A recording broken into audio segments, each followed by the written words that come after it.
I became a Boys and Girls Club member when I was 15 years old. It was my freshman year of high school. I was hanging out with the wrong crowd and got into a little bit of trouble, lived down the street from the Boys and Girls Club, and decided to come do my community service here. At the time, my home life it had been unstable for a while, but it was only getting worse. So Boys and Girls Club was a great place for me to come and be a kid.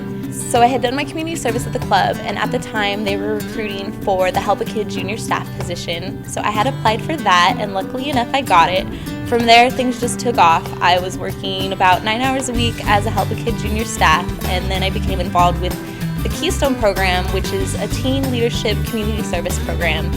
And before I knew it, I was president of Keystone and just doing all kinds of community service activities, trash pickups, bake sales, raise money for Hurricane Katrina, raise money for malaria, no more malaria nets for families in Africa. Helped the Keystone at the Franklin Edith Morton Clubhouse become a gold club with Boys and Girls Clubs of America, which is actually a really hard task to do. After I had graduated high school in 2007, my mom had passed away.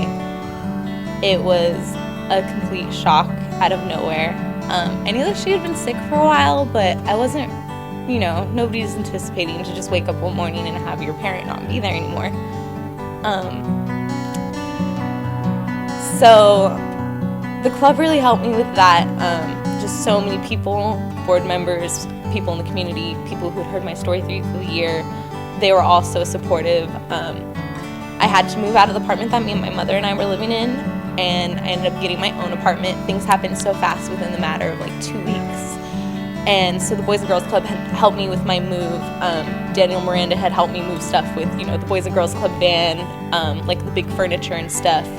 I didn't really have kitchen stuff, so I remember I came in one day and admin staff upstairs had a huge basket for me from Target with all kinds of dishes and washcloths and towels and stuff like that, and just the little things were so helpful because, I was starting to be on my own and you have to start somewhere. So being Youth of the Year for Boys and Girls Clubs of Tucson was not only an honor but a blessing. I don't think it would have been possible for me to go to college if it weren't for the scholarship. I think staying involved with the clubs is really important because there's so much support here. I've been club alumni for 2-3 years now, and I still have support from board members, from staff. Everybody's always curious to see how I'm doing.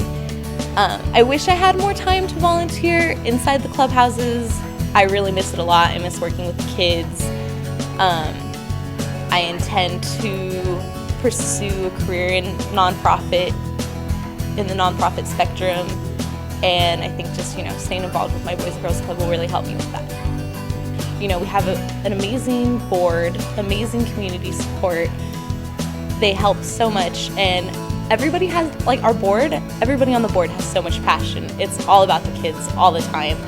I say this all the time. I have no idea where I would be if it wasn't for Boys and Girls Club. Whether or not I had won Youth of the Year, it had made such a difference in my life. In 5 to 10 years, I hope to be working on either my master's or my PhD. I would like to be ideally working with the Boys and Girls Clubs, but I would definitely like to have an established career and, I don't know, maybe a fiance.